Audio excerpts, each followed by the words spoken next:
გამარჯობა, ვაგრძელებ საუბარს ადამიანის საჭმლის-მომნელებელი ტრაქტის ჰისტოლოგიაზე. დღეს უნდა განვიხილოთ თეძოს ნაწლავი. დასაწყისისთვის ვიტყვი იმას, რომ თეძოს ნაწლავი წვრილი ნაწლავის ყველაზე გრძელ ნაწილს წარმოადგენს. იგი დაახლოებით 250 სანტიმეტრი არის. რა თქმა უნდა, ეს ინდივიდუალური არის, ყველა ადამიანში განსხვავებული ზომის არის. აქ მე მოყვანილი მაქვს დღევანდელ ლექციაში ორი პრეპარატი, ერთი მაკროა, მეორე მიკრო, თუ რატო ამას მოგვიანებით ვიტყვი. აღვნიშნოთ ისიც თუ საით არის სანათურის მხარე მოქცეული, ეს არის სანათური, ეს არის გარეთა მხარე, ეს კი თვით თეძოს ნაწლავის კედელია. იგი ასევე როგორც სხვა საჭმლის-მომნელებელი ტრაქტის ნაწილები 4 შრისგან შედგება, ეს არის ლორწოვანი შრე, მოსაზღვროთ, აი აქედან აი აქამდე გადმოჭიმული, ლორწ ქვეშა, აი სუბმუკოზა აქედან აქამდე და შემდგომ უკვე კუნთოვანი. აი ეს სტრუქტურა არის კუნთოვანი და მეოთხე შრე, რა თქმა უნდა, გარეთა შრე, ეს არის სეროზული გარსი, აი თხელი, როგორც სხვა ნაწილებში ყოველთვის თხლად გვხვდება. აი ეს ნაწილი არის სეროზული გარსი. ახლა ვიტყვი იმას თუ რატომ გვაქვს მოყვანილი აქ მაკროპრეპარატი. აი კონკრეტულად ასეთი ტიპის მიკროპრეპარატი რომ მივიღოთ, უნდა ავიღოთ, აი მონიშნული მაქვს ეს ჯორჯალი, ხო? ჯორჯლის საპირისპირო მხარეს არსებული, ანუ სულიად საპირისპირო, ანუ აი ეს ნაწილი გვჭირდება, ისის დისტალური ნაწილის, თეძოს ნაწლავის, ანუ აი დისტალურ ნაწილში გვაქვს განთავსებული აი ესეთი სტრუქტურები. თუ რა სტრუქტურა, ამას მოგვიანებით ვიტყვი. ესე იგი, ასეთი პრეპარატი რომ მივიღოთ, მიკროპრეპარატი, უნდა ავიღოთ აი ეს ნაწილი. და როგორ ავიღებთ ახლა რა განაკვეთს გავატარებთ, შეიძლება სხვადასხვა განაკვეთი, მაგალითად საგიტალური, აი ამ ნაწილში წინიდან უკან გავატაროთ, ჰორიზონტალური გავატაროთ, შემდგომ ნაწილი ავიღოთ. უბრალოდ აი უკეთესად რომ გავიგოთ, ჩვენ ახლა ვუყურებთ თეძოს ნაწლავის აი ამ სტრუქტურას. გვერდიდან შეიძლება ითქვას, თქვათ, აი ესეთი ჰორიზონტალური კვეთი დავადეთ, შემოვატრიალეთ და გვერდიდან ვუყურებთ და ვხედავთ ამას. და ზუსტად აი ამ სტრუქტურით საკმაოდ განსხვავდება წვრილი ნაწლავის სხვა ნაწილებისგან. დავიწყოთ ახლა განხილვა, თუ ამ შრეებში რა გვხვდება. ლორწოვანი შრე, როგორც ვთქვით და მოვსაზღვრეთ, აი ეს ნაწილი არის. გამონაკლის არც ეს თეძოს ნაწლავი წარმოადგენს და მასში მოთავსებული არის როგორც წვრილი ნაწლავის სხვა ნაწილებში ხაოები, აი ეს ხაოებია, ლორწოვანი შრის პირველი ნაწილი, რომელიც თავის მხრივ წარმოდგენილი არის ერთშრიანი პრიზმული ეპითელიუმით და იგი დაფარული არის ენტეროციტებით, რომლებიც პასუხისმგებელი არის შეწოვაზე. ასე უნდა აღვნიშნოთ ისიც, რომ თეძოს ნაწლავის დისტალური ნაწილი პასუხისმგებელი არის B12 ვიტამინის შეწოვაზე და ასევე ნაღრის მჟავების შეწოვაზე. ესეც მნიშვნელოვანი ფუნქცია. თვითონ ხაოები კი განსხვავდება, აი გადავიდეთ ამისათვის მლივ ნაწლავზე.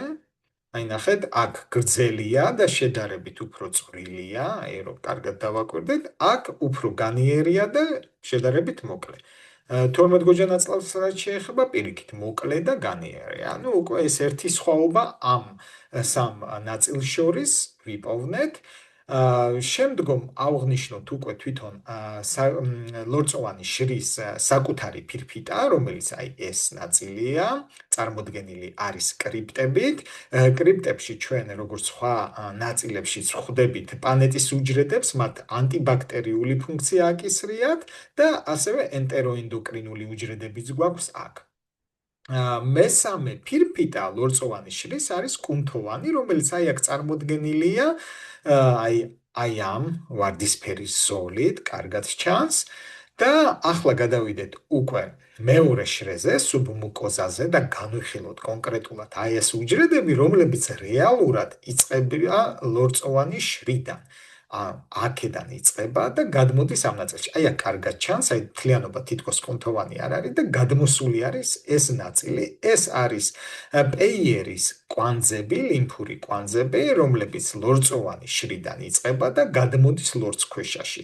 ლორწქვეშაში თავის მხრივ ფაშარი შემაერთებელი ქსოვილით არის წარმოდგენილი. აქ სისხლძარღვებიც გვხდება, აი ჩანს კიდევაც. და როგორც ხედავთ, აი ეს პეიერის ლიმფური კვანძები, რომლებიც იმუნურ პასუხზეა პასუხისმგებელი, ანუ M უჯრედებსაც ეძახიან, ისინი იმუნოგლობულინ A-ს გამოიმუშავებენ და ამით მონაწილეობენ იმუნურ პასუხში.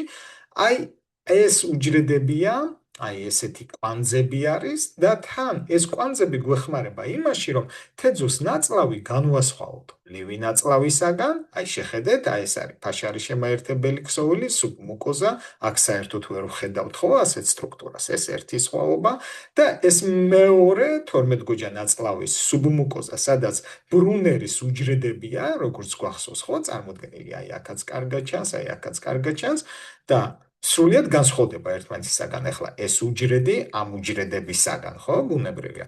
ანუ ასეთი მეორე სხვაობაც ვიპოვნეთ ამ სამ ნაწილს შორის, რაც ძალიან კარგია, ანუ მიკროპრეპარატის განხილვისას შეგვიძლია მივხვდეთ თუ რას ვუყურებთ, რომ რეალურად ახლა წარმოდგენილია თეძოს ნაწლავი.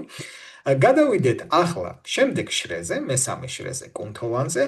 იგი აქაც არ წარმოადგენს გამონაკლისს და შიგნითა შრე ცირკულარული კუნთებით არის წარმოდგენილი, ცირკულარულად განლაგებულით და მეორე, ანუ გარეთა კუნთოვანი შრე არის სიგრძივი და მათ შორის აი აქ როგორც ვხედავთ, არის აუერბახის კვანძები, რომლებიც აქაც პასუხისმგებელი არის პერისტალტიკაზე.